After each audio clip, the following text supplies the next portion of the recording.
KB67 Football League writes the first line of Season 3. The Falcons and Buccaneers, the robbery is 1-1. And remember classics, and this is the rubber match. My name is Gary God, joined by our analyst James Worthy and our sideline reporter Nia Washington. One statement, one game. Let's set it up. Gary, the blueprint is clear. Quarterback Aaron Carter wants an early vertical shot to wide receiver Scott Phillips, or the new thread, the new rookie on the team. Your dad is back.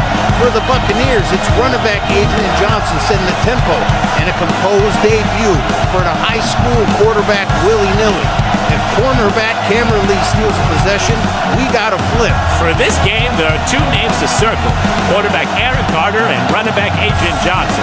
One can flip the game with a single throw or a single cut. Nia, you're at field level. What do you have down there on the field for us? Falcon staff told me they scripted an early shot for Your Dad is Back just to test the leverage.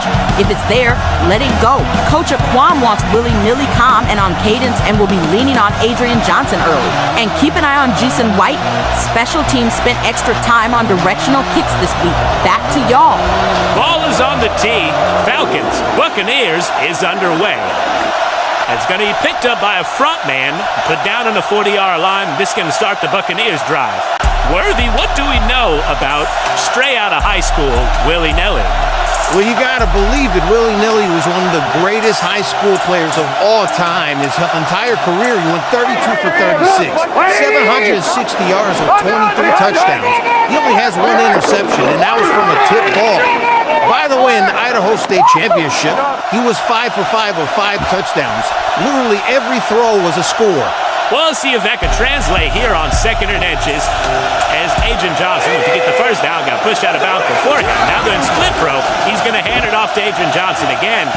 Can he get the inch they need? Yes, he can. And he's going to get some more through the lead blockers. Can he get open? He makes a cut.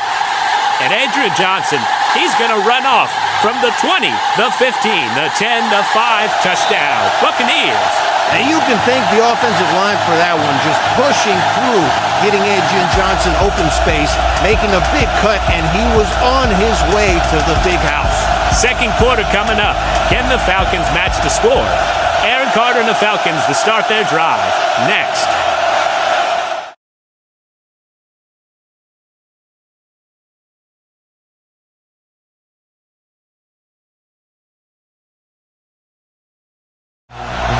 Buccaneers kicker Ben Scott with the ball on the tee. The Buccaneers are up 7-0 on the Falcons. Can the Falcons match the score? Let's see. Buccaneers, Falcons, second quarter is now. Kick is going to be picked up by Scott Phillips. He's going to be put down on the 40-yard line. It's going to be a first down, Falcons. Worthy, what do we know about Aaron Carter? Listen, in Season 1, Aaron Carter was 2 for 2 at 70 yards against the Buccaneers. Unfortunately, they lost 21-14. But the next year in Season 2, he was 5 for 5, 155 yards, 2 touchdowns. And they murdered the Buccaneers. But he might be perfect this game. And Worthy, you might be correct, as he throws absolute dime to Scott Phillips. Break the tackle, and he's free in the 20, the 15. Can he keep going? Yes, he can. The 10, the 5, touchdown, Falcons. And the 60-yard throw, Scott Phillips breaks 2 tackles. He deserved that touchdown right there. He earned that touchdown right there. But can the Buccaneers keep up? High-octane offense heading into the half here. Falcons 7, Buccaneers 7. Who can pull away? This is the KB67 Football League.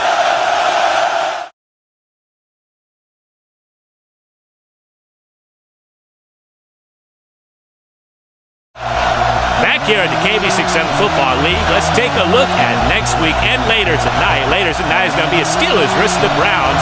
Ashley Sanderson, the rookie running back, versus Chris Johnson. That's going to be right here on the KB67 Football League. But let's get back to this game. The Buccaneers, Falcons, 7-7. Who's going to pull away?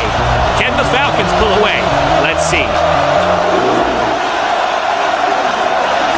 And the short kick going to be picked up right here at the 40-yard line.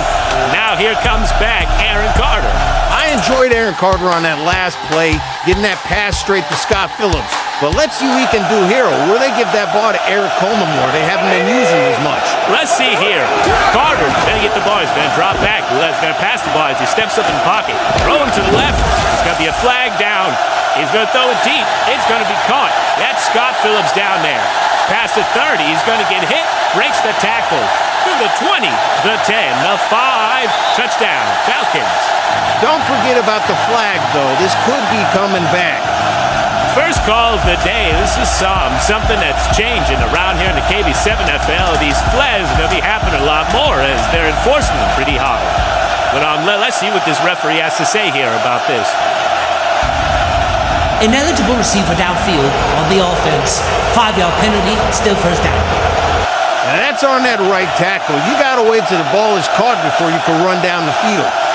Touchdown stripped away. It's 1st and 15. Carter's going to drop back.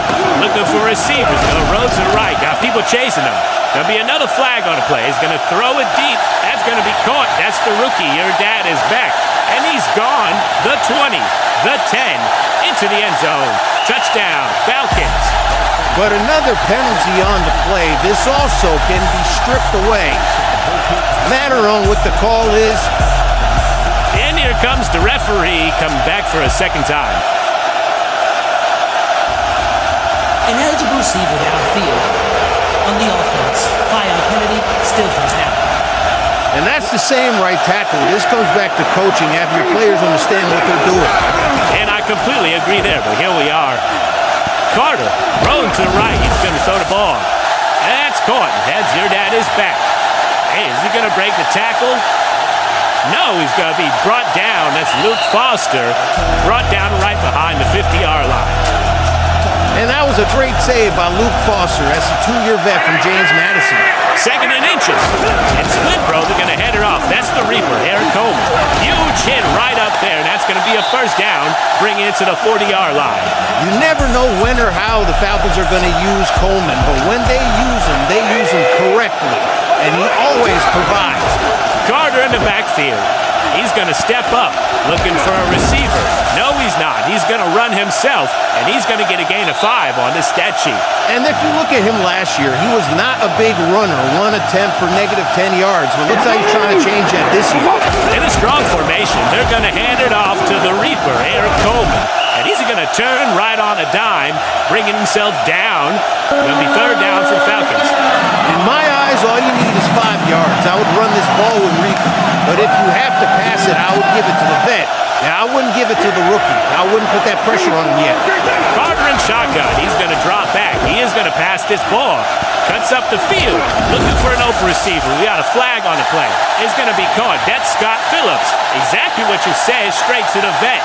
Breaking the tackle. He's going to go out of bounds at the 5. Let's see what this penalty is. At this time, in this moment, this is a penalty that can genuinely change the game. This is a big 3rd down for the Falcons. They have to convert it here. They at least have to get some points. This is huge. Holding on the offense. 10-yard penalty, still third down. And now instead of the ball only being 5 yards away from the first down, it is 15 yards. Can they convert? Carter to drop back. He's going to throw the ball. That's the vet, Scott Phillips. It is caught. Can he pass it? It's going to be a first down. Breaks the tackle. Stays in bounds. To the 10, the 5. Touchdown, Falcons. And we are looking among probably one of the best receivers in the league. How did he possibly stay in bounds right there to score? That was possibly one of the most amazing plays I've ever seen. But can the Buccaneers shut it down? We'll see as the 4th quarter is next. This is the KB67 Football League.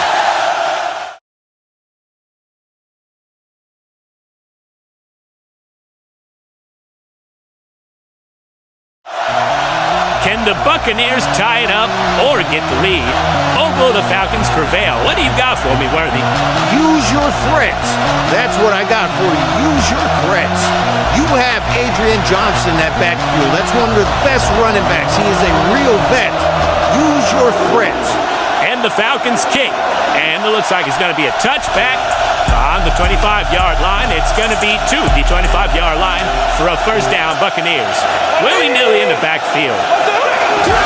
He's going to hand it it off. That's the vet, Adrian Johnson. He's going to run. He's going to get pushed to the outside, and there's going to be no gain. Absolutely amazing play by the 3-year vet, Quincy Bryant, to get him to head out of bounds. Nearly now. He's going to take a step back. He's going to drop back. It's going to be his first pass of his career. Looking downfield. And it's caught. That's Ryan Murphy. Breaking the tackle. He's going to be pushed back. He's going to be put down at the 40-yard line for a Buccaneers first down. That's a good pass for the rookie willy-nilly. That's a good pass game starting. And Patrick Reeves flying in the backfield, but willy-nilly getting a stop. Huge block. Huge tackle right there at the 50-yard line. That's going to be a first down for the Buccaneers. And who says quarterbacks don't get their hands dirty? Great block right there by willy-nilly. First down Buccaneers now. They're going to hand it off. That's Adrian Johnson who's going to take the handoff. Trying to run up the field, looking for a lane. He's going to find one. Taking it through.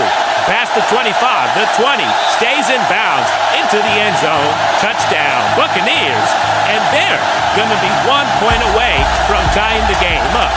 Now the question is, do you go for 2, or do you kick the extra point? I would kick the extra point. I have a rookie quarterback back there straight out of high school. This isn't even college, but I think he's staying on the field. And then, yes, he is staying on the field. Willy-nilly, and the Buccaneers are going for 2 to win the game. If they do not get this, they are out and done for good. Let's see here. What are they going to do? Willy-nilly. Going to hand it off to Johnson. Johnson looking for an open lane. He's free. Taking a cut. And they're going to push him. And he's going to go down at the 15-yard line, and the Falcons are going to win the game. And this is a huge win for the Falcons, putting them in the lead 2-1 on the rivalry. And for the Buccaneers fans, this one is going to hurt. That is the rookie quarterback, willy-nilly, straight out of high school. I'm surprised they didn't give him the ball to throw. And there's Luke Foster leaving the arena. But I understand why they didn't give him the ball to throw. He's a rookie quarterback. It's understandable. But giving it to the running back man, he would have had to make some great cut. And he just missed it. As the Falcons beat the Buccaneers 13-14, later tonight is the Steelers versus the Browns. Can the rookie running back Ashley Sanderson beat the vet, Chris Johnson? From James Worthy, Nia Washington, and the whole entire crew, I'm Gary Gott, and this is the KB67 Football League. See you later.